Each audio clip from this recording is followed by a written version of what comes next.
Milk powder laddu ಇವತ್ತಿನ recipe ತುಂಬ soft ಆದಂತಹ ಅಷ್ಟೇ ರುಚಿಯಾಗಿರುವಂತಹ ತುಂಬ ಸುಲಭ ವಿಧಾನದಲ್ಲಿ ಮಾಡಿ ತೋರಿಸ್ತಾ ಇದ್ದೇನೆ. ನಮಸ್ತೆ ಫ್ರೆಂಡ್ಸ್, ಗುಡ್ ಫುಡ್ ಲ್ಯಾಂಡ್ ಚಾನಲಿಗೆ ನಿಮಗೆಲ್ಲರಿಗೂ ಆತ್ಮೀಯ ಸ್ವಾಗತ.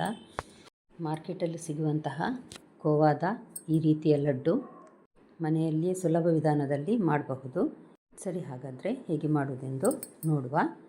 ಪ್ರತಿ ಅಳತೆಗೂ ಒಂದೇ ಕಪ್ಪನ್ನು ಉಪಯೋಗಿಸಬೇಕು. ನಾನೊಂದು ಅರ್ಧ ಕಪ್ಪಿನಷ್ಟು ಸಕ್ಕರೆ ತೆಗೆದುಕೊಂಡಿದ್ದೇನೆ. ಇದಕ್ಕೊಂದು 6 ಏಲಕ್ಕಿ ಬೀಜ ಹಾಕಿ ಇದನ್ನೀಗ ನಾನು ಮಿಕ್ಸರ್ ಜಾರಲ್ಲಿ ಪೌಡ್ರ್ ಮಾಡಿ ರೆಡಿ ಮಾಡ್ತಾ ಇಡ್ತೇನೆ. ನೋಡಿ, ಇದನ್ನು ಈ ರೀತಿ ಫೈನ್ ಪೌಡರ್ ಮಾಡಿ ರೆಡಿ ಮಾಡಿ ಇಡುವ. ಈಗ ಒಂದು ಪಾತ್ರೆಗೆ 2 ಕಪ್ಪಿನಷ್ಟು ಮಿಲ್ಕ್ ಪೌಡರ್ ತೆಗೆದುಕೊಂಡಿದ್ದೇನೆ. ಸಕ್ಕರೆ ತೆಗೆದುಕೊಂಡ ಕಪ್ಪನ್ನೇ ಉಪಯೋಗಿಸಿದ್ದೇನೆ.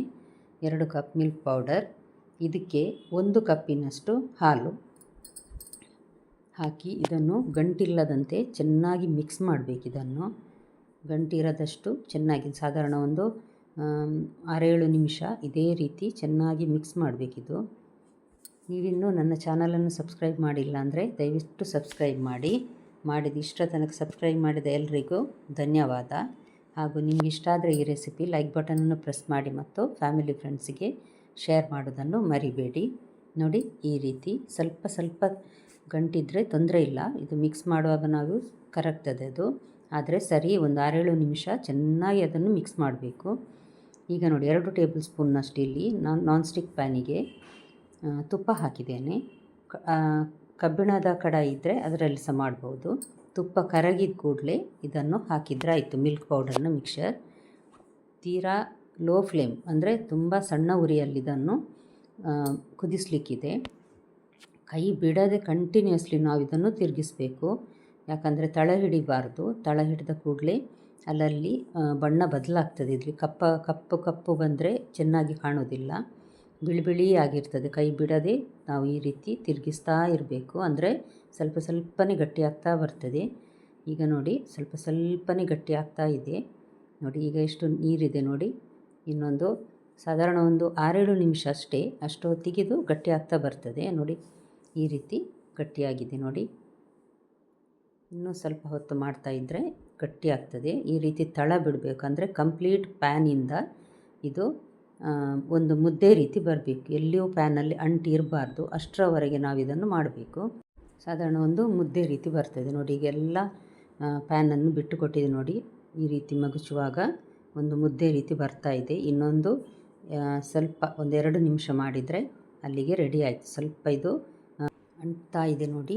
ಈಗ ತಳ ಎಲ್ಲ ಸೈಡಲ್ಲಿ ಬಿಡ್ತಾ ಇದೆ. ಇನ್ನೊಂದೆರಡು ಸಲ ಮಗುಚಿ ನೋಡಿ. ಈ ರೀತಿ ಪೀಸ್ ಥರ ಬರ್ತದೆ ನೋಡಿ. ಅಷ್ಟರಾಗುವಾಗ ಗ್ಯಾಸ್ ಆಫ್ ಮಾಡಿ ತಣ್ಣಗಾಗಲಿಕ್ಕೆ ಬಿಡಬೇಕು. ಇದನ್ನು ಬಿಸಿ ಇದಕ್ಕೆ ಸಕ್ಕರೆ ಹಾಕಿದರೆ ನೀರಾಗ್ತದೆ. ಹಾಗಾಗಿ ಸ್ವಲ್ಪ ಅಂದರೆ ಸಾಧಾರಣ ತಣ್ಣಗಾಗಬೇಕಿದು. ಪೂರ ತಣ್ಣಗಾದ ಮೇಲೆ ನೋಡಿ ಈ ರೀತಿ ಆಗ್ತದೆ.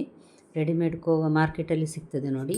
ಅದೇ ರೀತಿ ಇದು ಸಹ ಮನೆಯಲ್ಲೇ ನಾವು ಕೋವಾ ರೆಡಿ ಮಾಡುವುದು. ಇದನ್ನು ಸಕ್ಕರೆ ಹುಡಿಯನ್ನು ನಾನೀಗ ಹಾಕಿದ್ದೇನೆ. ಇದು ಮಾಡಲಿಕ್ಕೆ ತುಂಬ ಸುಲಭ ಹಾಗೂ ಅಷ್ಟೇ ರುಚಿ ಕೂಡ ಇದೆ. ಮನೆಯಲ್ಲೇ ಮಾಡಿದರೆ ನಮಗೆ ಸಹ ಒಂದು ಸಂಭ್ರಮ. ಹಬ್ಬದ ಟೈಮಲ್ಲಿ ನಾವು ಸಿಹಿ ಮಾಡಿದ್ದೇವೆ ಮನೆಯಲ್ಲಿ, ಹೇಗಿದೆ ನೋಡಿ ಅಂತ ನಾವು ನಮ್ಮ ಮನೆಗೆ ಬಂದವರಿಗೆ ನಾವು ಟೇಸ್ಟ್ ಮಾಡಲಿಕ್ಕೆ ಕೊಡ್ತೇವೆ. ಈಗ ನೋಡಿ, ಚೆನ್ನಾಗಿ ಮಿಕ್ಸ್ ಆಗಿದೆ ಸಕ್ಕರೆ ಮತ್ತು ಇದು ಮಿಲ್ಕ್ ಪೌಡರ್ದು ಕೋವಾ.